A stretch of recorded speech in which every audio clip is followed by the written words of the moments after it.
નમસ્કાર વિદ્યાર્થી મિત્રો, વેટ ડિજિટલ એજ્યુકેશનમાં હું કલ્પેશ વિરડિયા આપ સર્વે વિદ્યાર્થી મિત્રોનું હાર્દિક સ્વાગત કરું છું।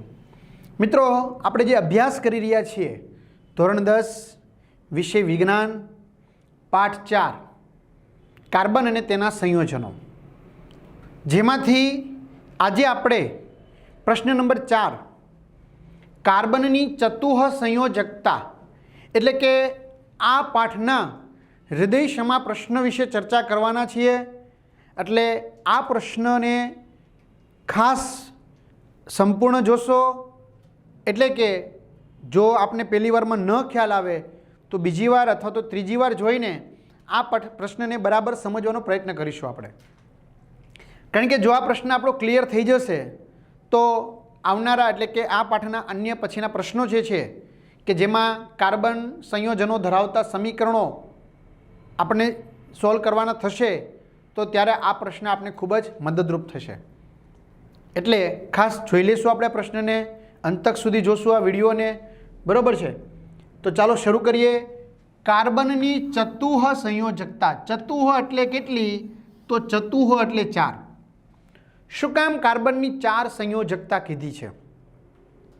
એની પાછળનું કારણ શું છે એ તો આપણે સમજવાનું છે આ પ્રશ્નમાં, બરાબર? કાર્બનની ચતુઃ સંયોજકતા શું કામ કીધી છે એ તો સમજવાનું છે, આપણે નથી ખ્યાલ એ તો વાત છે। તો પ્રશ્ન છે એ સોલ્વ કરીએ। કાર્બનની ચતુઃ સંયોજકતા સમજાવો। તો પહેલી વસ્તુ તો એ છે કાર્બનનો પરમાણ્વીય ક્રમાંક કેટલો છે? 6। તો જોઈએ પરમાણ્વીય ક્રમાંક 6 છે એટલે એની સંયોજકતા કેટલી થશે? તો કે 4 થશે, બરાબર? પરમાણુ ક્રમાંક 6 એટલે પ્રોટોનની સંખ્યા 6, ઇલેક્ટ્રોનની સંખ્યા પણ 6। પરમાણુ ક્રમાંક 6, પ્રોટોનની સંખ્યા 6, બરાબર ને? ન્યુક્લિયસમાં રહેલા પ્રોટોન અથવા તો એની ફરતે ભ્રમણ કરતા જે ઇલેક્ટ્રોન છે, તો પ્રોટોન અથવા તો ઇલેક્ટ્રોનની સંખ્યાને શું કહેવાય? એનો પરમાણુ ક્રમાંક। તો જેટલા પ્રોટોન હોય એટલા જ ઇલેક્ટ્રોન હોય ને એટલો જ એનો શું હોય? પરમાણુ ક્રમાંક। પરમાણુ ભારની વાત નથી કરતો। પરમાણુ ભાર એટલે પ્રોટોન અને ન્યુટ્રોનની સંખ્યાનો સરવાળો। ઓકે, તો પરમાણુ ક્રમાંક 6 છે એટલે ઇલેક્ટ્રોન કેટલા થયા ભાઈ? 6।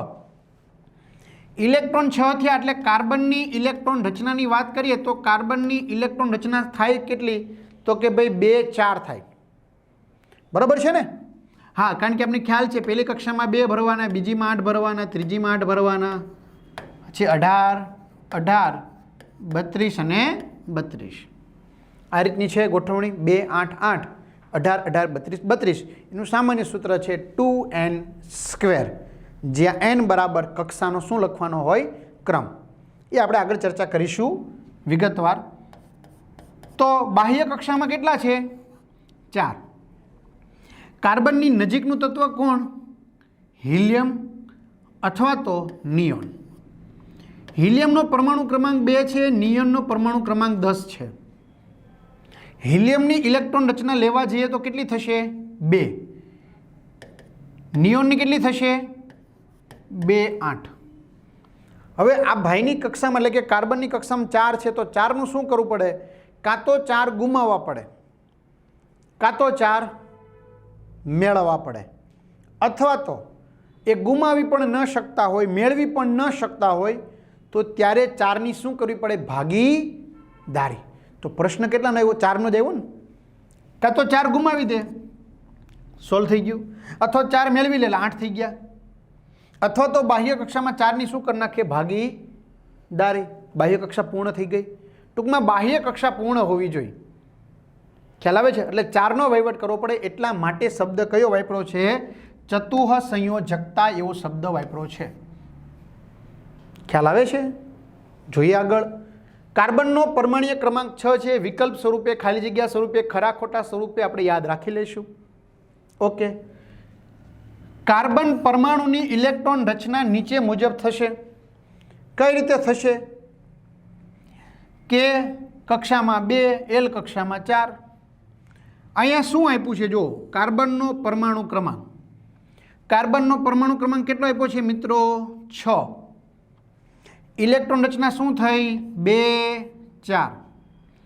પહેલી કક્ષામાં કેટલા સમાણા? 2. પહેલી કક્ષાને શું કરવાનું? કેથી શરૂ કરવાનું? બહુ સિમ્પલ યાદ રાખવાનું છે.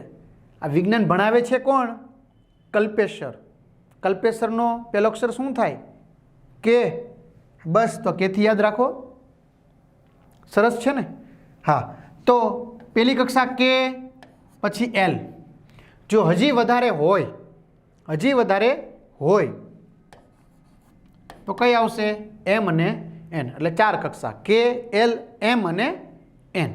આપણે એન સુધી જવાનું થશે નહીં, એટલે ચિંતા નહીં કરતા, અને જવાનું થશે તો હું 6 સાથે. ઓકે, તો એની ઇલેક્ટ્રોન રચના શું થઈ? 2 4. પહેલી કક્ષામાં 2 ને બીજી કક્ષામાં 4. આ શું છે? એનો પરમાણુ ક્રમાંક 6. સમજાય છે? જે આપણે અલગ રીતે બોર્ડમાં હમણાં સમજ્યા. ઓકે, જો આ કાર્બન છે, સંયોજકતા 4 છે, એટલે 4 અન્ય સાથે શું થઈ ગયું છે? જોડાઈ ગયું છે. આપણે ખાલી સમજવા માટે ઉદાહરણ લીધું છે. આમ કાર્બન પરમાણુ તેના બાહ્ય કક્ષામાં 4 ઇલેક્ટ્રોન ધરાવે છે. ચલો અહીંયા તમને કોની ઇલેક્ટ્રોન રચના બતાવી છે? કાર્બનની. કાર્બનની ઇલેક્ટ્રોન રચના શું છે? 2 4. તો પહેલી કક્ષામાં કેટલા સમાય છે? એટલે કે કે કક્ષામાં કેટલા થયા? 2. તો આ કે કક્ષા છે, ગણી લ્યો. કે કક્ષામાં 1 અને 2. બીજી કઈ કક્ષા છે? એલ. એલ કક્ષામાં કેટલા થયા? 4 થયા. જુઓ, 1 2 3 4. કઈ કક્ષા છે? એલ કક્ષા છે. હા, અહીંયા આ ન્યુક્લિયસ કહેવાય. શું કહેવાય મિત્રો? ન્યુક્લિયસ. જો એમાં લખ્યું છે 6 પ્રોટોન 6 ન્યુટ્રોન. 6 પ્રોટોન છે ને 6 ન્યુટ્રોન છે. ગ્રીન કલરનું છે ઇલેક્ટ્રોન છે. આ પ્લસવાળું છે બ્લુ કલરનું પ્રોટોન છે, અને આ રેડ કલર જેવું છે એ ન્યુટ્રોન છે. આ કાર્બનનો પરમાણુ છે. પહેલી કક્ષામાં કેટલા હમાણા? કે કક્ષામાં 2. દેખાય છે ને? 1 અને 2. બીજી કક્ષા એલ, 1 2 3 અને 4. તો આમ કાર્બન પરમાણુ તેની બાહ્ય કક્ષામાં 4 ઇલેક્ટ્રોન ધરાવે છે. ખ્યાલ આવી ગયો? બાહ્ય કક્ષામાં.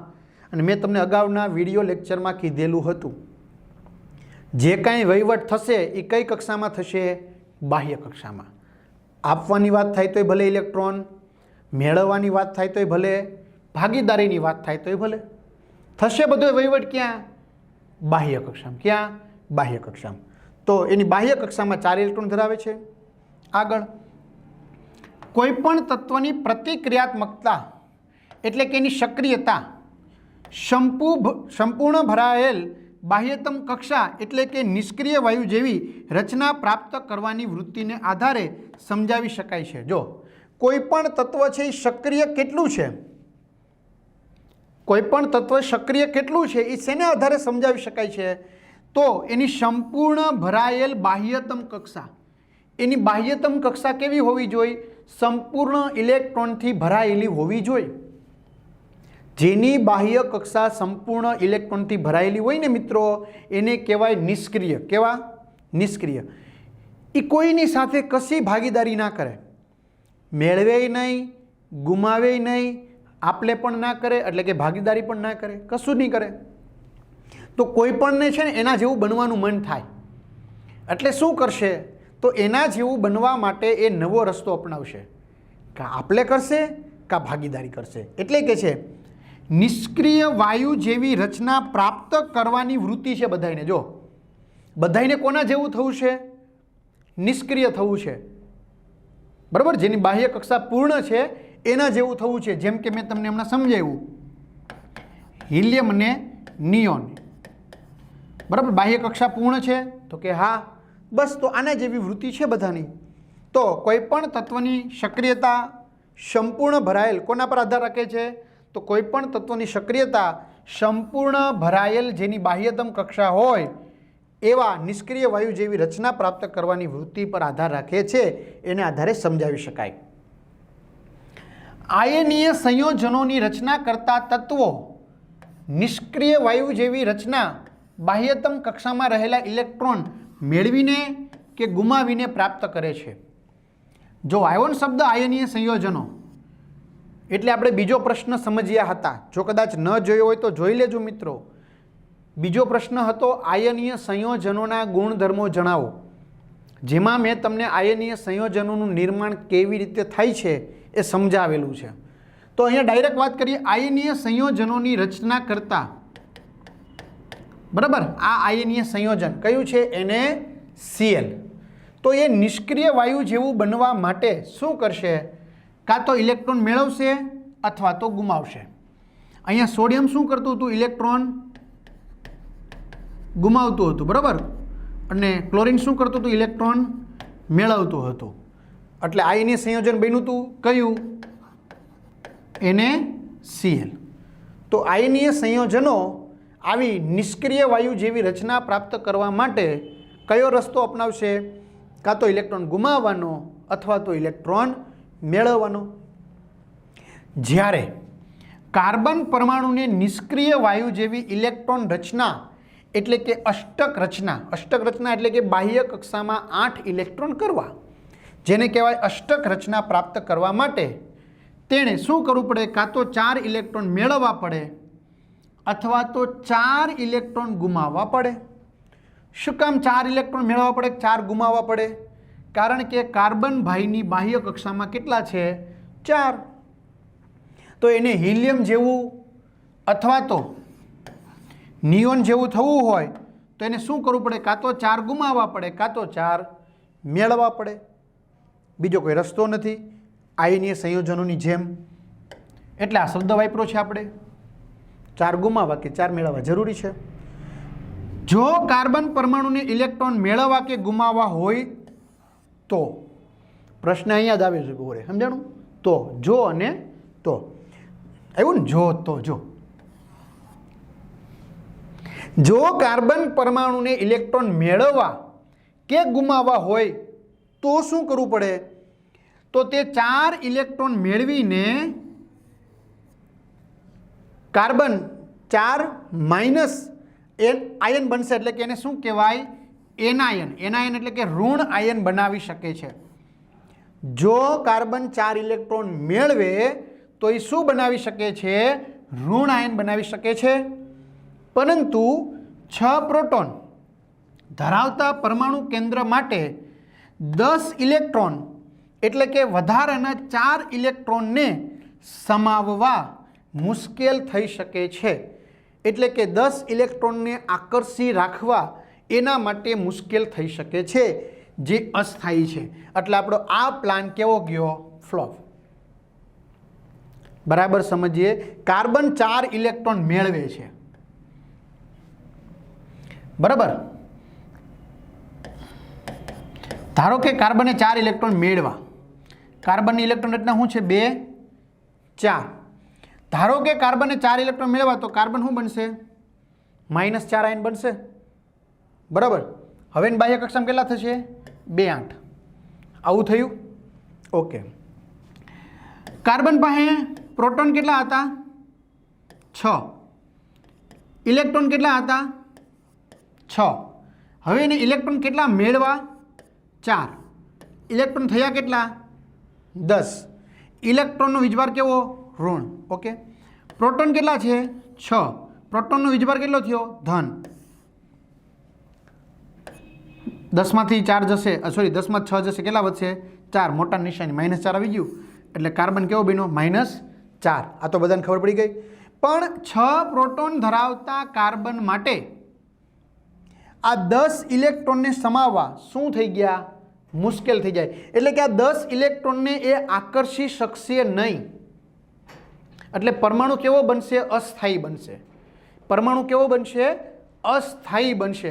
અને પરમાણુ અસ્થાયી બને એટલે શક્ય નથી. એટલે કાર્બન છે એ 4 ઇલેક્ટ્રોન મેળવશે, આ વાતમાં દમ છે નહીં. બરાબર, એટલે આયનીય સંયોજન બનશે નહીં. આગળ વધીએ થોડાક હજી. ચલો, આ પ્લાન તો ફેલ ગયો, જો મેં તમને બતાવ્યું છે. કાર્બનનો પરમાણુ ક્રમાંક કેટલો? 6. ઓકે. કે કક્ષામાં કેટલા ઇલેક્ટ્રોન છે? 2. પહેલો બીજો. એલ કક્ષામાં કેટલા છે? 4. એટલે ટોટલ કેટલા થઈ ગયા? 6. હવે એ 4 ઇલેક્ટ્રોન મેળવે છે. જો દેખાય છે? આ સામાન્ય કાર્બન છે, નેચરલ. હવે 4 ઇલેક્ટ્રોન મેળવે છે. 4 મેળવે એટલે કેટલા થશે? તો પહેલી કે કક્ષામાં કેટલા છે? 2. બીજીમાં 1 2 આ 3 અને 4 હતા. હવે બીજા એ 4 મેળવે છે એટલે કેટલા થશે? 5, 6, 7 અને 8. આવી ગયું અનસ્ટેબલ, અસ્થાયી. અનસ્ટેબલ એટલે કેવો? અસ્થાયી. કાર્બન -4 બની ગયો. ખ્યાલ આવે છે? એટલે આ પ્લાન કેવો જશે મિત્રો? તો કે આ પ્લાન આપણો ફેલ જશે. કાર્બન 4 ઇલેક્ટ્રોન મેળવી શકશે નહીં. બીજો પ્લાન અપનાવીએ. મેળવવાની ભાઈ ફેલ ગયો. હવે બીજો કયો અપનાવશું? ગુમાવવાની. બરાબર ને? એને તો નિષ્ક્રિય બનવું છે. કાંઈ નહીં, ચાલો બીજો પ્લાન. કાર્બન 4 ઇલેક્ટ્રોન ગુમાવીને કાર્બન 4 પ્લસ આયન એટલે કે કેટાયન, કેટાયન એટલે કે ધનાયન બનાવી શકે છે. હવે શું કરશે? એ 4 મેળવશે, સોરી આ 4 ગુમાવશે. 4 ગુમાવશે એટલે ધનાયન બનશે, પરંતુ 6 પ્રોટોન ધરાવતા પરમાણુ કેન્દ્ર માટે 4 ઇલેક્ટ્રોન દૂર કરીને માત્ર કેટલા ઇલેક્ટ્રોન વધશે? 2. તો 2 ઇલેક્ટ્રોન ધરાવતો કાર્બન એટલે કે કેટાયન બનાવવા માટે મોટા પ્રમાણમાં ઉર્જાની જરૂર પડે છે, જે કેવો થઈ ગયો? તો કે અસ્થાયી થઈ ગયો. કેવો થઈ ગયો? તો કે અસ્થાયી થઈ ગયો. ખ્યાલ આવે છે? જો કઈ રીતે?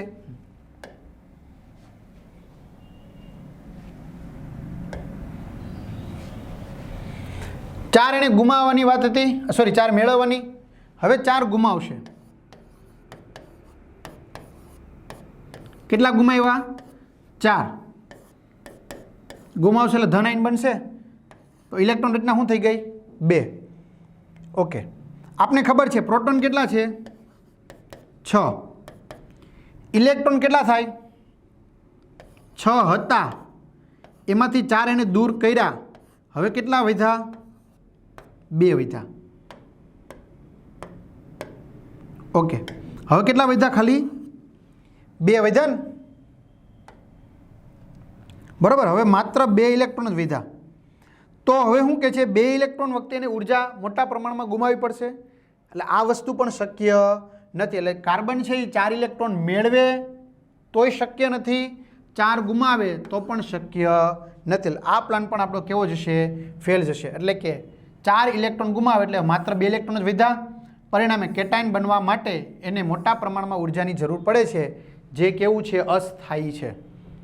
એટલે કાર્બન ટૂંકમાં આયનીય સંયોજન બનાવી શકશે નહીં.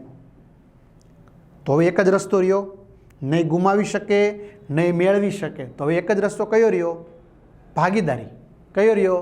ભાગીદારી. તો ચાલો ભાગીદારીમાં અજમાવી જોઈએ. એમાં કદાચ સફળ થઈ જાય તો બરાબર. પ્રયત્ન તો કંઈ મૂકી તો ન દેવાય આપણે, સફળ ન થાય તો. ચાલો ટ્રાય કરીએ એમાં પણ.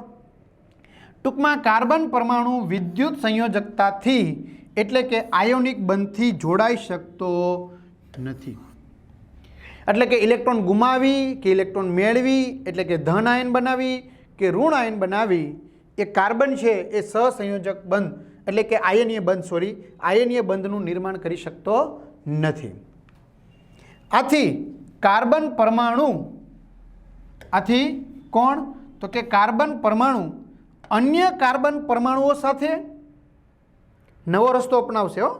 ઇલેક્ટ્રોનની ભાગીદારી કરી શકતો નથી, ઇલેક્ટ્રોન ગુમાવી શકતો નથી કે મેળવી શકતો નથી. ત્યારે હવે નવો રસ્તો શું અપનાવશે? તો કાર્બન પોતાના જેવા અન્ય કાર્બન સાથે અથવા તો અન્ય તત્વોના પરમાણુ સાથે એ શું કરશે? તો કે ઇલેક્ટ્રોનની સહિયારી ભાગીદારી કરીને અણુનું નિર્માણ કરશે. ગુમાવી શકતો નથી, મેળવી શકતો નથી, એટલે શું રસ્તો અપનાવશે? તો કાર્બન એના જેવા બીજા અન્ય કાર્બન સાથે અથવા તો અન્ય કોઈ પણ પરમાણુ, હાઇડ્રોજન છે, નાઇટ્રોજન છે, ઓક્સિજન છે, તો એમની સાથે ઇલેક્ટ્રોનની ભાગીદારી કરીને અને સહસંયોજક બંધનું શું કરશે? નિર્માણ કરશે. તો 2 પરમાણુઓના બાહ્યતમ કોષના અથવા તો બાહ્યતમ કોષ ન લખવું હોય તો શું લખી શકાય? કક્ષાના. તો 2 પરમાણુઓના બાહ્યતમ કક્ષાના ઇલેક્ટ્રોનની ભાગીદારી દ્વારા બનતા એટલે કે રચાતા બંધને કયો બંધ કહેવાય? સહસંયોજક બંધ કહેવાય. જે આપણે પ્રશ્ન નંબર 3 સહસંયોજક બંધના ગુણધર્મો ચર્ચા કરી હતી ત્યારે ચર્ચા કરી લીધી હતી કે 2 પરમાણુઓની કઈ કક્ષા? બાહ્યતમ કક્ષાના ઇલેક્ટ્રોનની ભાગીદારી દ્વારા રચાતા બંધને સહસંયોજક બંધ કહેવાય અને એ સંયોજનને સહસંયોજક સંયોજન કહી શકાય. દાખલા તરીકે ક્લોરીનની ઇલેક્ટ્રોન રચના શું છે 2 8 7 તો એની બાહ્ય કક્ષામાં કેટલા છે 7 ઓકે તો અહીંયા તમે જોઈ શકો છો ક્લોરીનની બાહ્ય કક્ષામાં કેટલા છે 7 ક્લોરીનની બાહ્ય કક્ષામાં કેટલા છે 7 હવે શું કરશે તો બંને ક્લોરીન એક એક ઇલેક્ટ્રોનની સહિયારી ભાગીદારી કરશે જો હવે ગણ લ્યો 2 4 6 2 8 2 4 6 2 8 એટલે બંને એક એક ઇલેક્ટ્રોનની ભાગીદારી કરી એટલે એક સિંગલ બંધ બન્યો એટલે આને કહેવાય સહસંયોજક બંધ ઓક્સિજનની ઇલેક્ટ્રોન રચના શું છે 2 6 બાહ્ય કક્ષામાં 6 છે ગણી લો 1 2 3 4 5 6 1 2 3 4 5 6 હવે 6 છે તો એને કેટલા ઘટે છે રાઈટ 2 ઘટે છે તો કેટલાની ભાગીદારી કરશે 2 ની જો 4 5 6 7 8 4 5 6 7 8 તો 2 ની ભાગીદારી કરી તો કેટલા બંધ બનશે 2 બંધ ડબલ બંધ નાઇટ્રોજનની ઇલેક્ટ્રોન રચના શું છે 2 5 બાહ્ય કક્ષામાં 5 કેટલા ઘટે 3 બાહ્ય કક્ષામાં 5 લઈ લઈએ 1 2 3 4 5 થઈ ગયા 1 2 3 4 5 હવે 5 છે તો એને 3 ઘટે તો 3 3 ની શું કરવી પડશે ભાગીદારી કરવી પડશે ચલો 3 3 ની ભાગીદારી કરી જો 6 2 8 6 2 8 તો 3 3 ની ભાગીદારી કરી તો જેટલાની ભાગીદારી કરે એટલા બંધ બને તો આમ જે પરમાણુઓના બાહ્યતમ કક્ષામાં ઇલેક્ટ્રોનની ભાગીદારી દ્વારા જે બંધનું નિર્માણ થાય એને સહસંયોજક બંધ કહેવાય અને આવા સંયોજનોને સહસંયોજક સંયોજનો કહેવાય તો સહસંયોજક બંધની રચનામાં ભાગીદારી પામતા ઇલેક્ટ્રોન બંને પરમાણુઓની બાહ્યતમ કક્ષાના હોય છે અને બંને પરમાણુઓ નિષ્ક્રિય વાયુ જેવી અષ્ટક રચના પ્રાપ્ત કરશે કોના જેવી નિષ્ક્રિય વાયુ જેવી અહીંયા મેં તમને મિથેનનું ઉદાહરણ આપ્યું છે જોઈ લઈએ આપણે કાર્બનની ઇલેક્ટ્રોન રચના શું છે 2 4 બાહ્ય કક્ષામાં કેટલા છે 4 તો જુઓ કાર્બનની બાહ્ય કક્ષામાં કેટલા છે 1 2 3 અને 4 હાઇડ્રોજનની ઇલેક્ટ્રોન રચના શું છે 1 તો હાઇડ્રોજન બધા પાસે કેટલા છે એક એક ઇલેક્ટ્રોન છે જુઓ હવે હાઇડ્રોજનને કોના જેવું બનવું છે હિલિયમ જેવું તો હિલિયમ જેવું બનવા માટે કેટલા જ હોય 2 કાર્બનને કોના જેવું બનવું છે નિયોન જેવું તો નિયોન જેવું બનવા માટે બાહ્ય કક્ષામાં કેટલા જ હોય 8 તો આમાં બંનેની જે માંગ છે ને એ સંતોષાઈ જાય ચલો હવે ભાગીદારી કરીએ હવે બધા નજીક લઈ આવ્યા હાઇડ્રોજનને લઈ આવ્યા હવે કાર્બન જુઓ બધા જ હાઇડ્રોજન પાસેથી એક એક ઇલેક્ટ્રોન લઈ લે દેખાઈશ ગણી લ્યો હાલો કાર્બનની બાહ્ય કક્ષામાં થઈ ગયા 8 થઈ ગયા 8 તો બસ બાહ્ય કક્ષા સંતોષાઈ ગઈ આપણે એમ થાય સર તો હાઇડ્રોજનનું શું બિચારાનું એટલે ભાઈ હાઇડ્રોજનનું થઈ ગયું જો થઈ ગયા એને 2 જો સંતોષાઈ ગઈ એટલે આમ બંનેનું સંતોષાઈ જાય છે ખ્યાલ આવે છે તો આ રીતે શું થશે એક એક ઇલેક્ટ્રોનની ભાગીદારી થશે હાઇડ્રોજન પાસે અને કાર્બન પાસે પણ એક એક ઇલેક્ટ્રોનની પણ કાર્બનની બાહ્ય કક્ષામાં 8 કરવા હતા તો 8 થઈ ગયા હાઇડ્રોજનની બાહ્ય કક્ષામાં 2 કરવા હતા તો 2 થઈ ગયા તો આમ ઇલેક્ટ્રોનની ભાગીદારી દ્વારા બનતા બંધને સહસંયોજક બંધ કહેવાય તો કાર્બનની ચતુસંયોજકતા ખબર પડી ગઈ કાર્બન કેટલા ઇલેક્ટ્રોનની ભાગીદારી કરે છે કેટલા 4 એટલે એની કઈ સંયોજકતા કીધી 4 સંયોજકતાને શું કહેવાય ચતુઃ સંયોજકતા તો કાર્બન ઇલેક્ટ્રોન ગુમાવી નહીં શકે મેળવી નહીં શકે એટલે કે એનાયન કે કેટાયન ધનાયન કે ઋણાયન બનાવી શકશે નહીં તો એને કયો રસ્તો અપનાવવો પડશે ઇલેક્ટ્રોનની ભાગીદારી તો એમાં સફળ થઈ જાય છે તો આમ કાર્બન શું કરશે ઇલેક્ટ્રોનની ભાગીદારી દ્વારા અસંખ્ય કાર્બનિક સંયોજનોનું નિર્માણ કરે છે જે આપણે આગળ ભણીશું એટલે ખ્યાલ આવશે કે કેટલાક કાર્બનિક સંયોજનો છે જે આપણા માટે યાદ રાખવા પણ ઘણીવાર મુશ્કેલ થઈ જતા હોય છે તો મિત્રો આ વિડીયોમાં આપણે આટલું રાખીશું વધુ માહિતી આવનારા પછીના વિડીયોની અંદર મેળવીશું અસ્તુ જય હિન્દ જય ભારત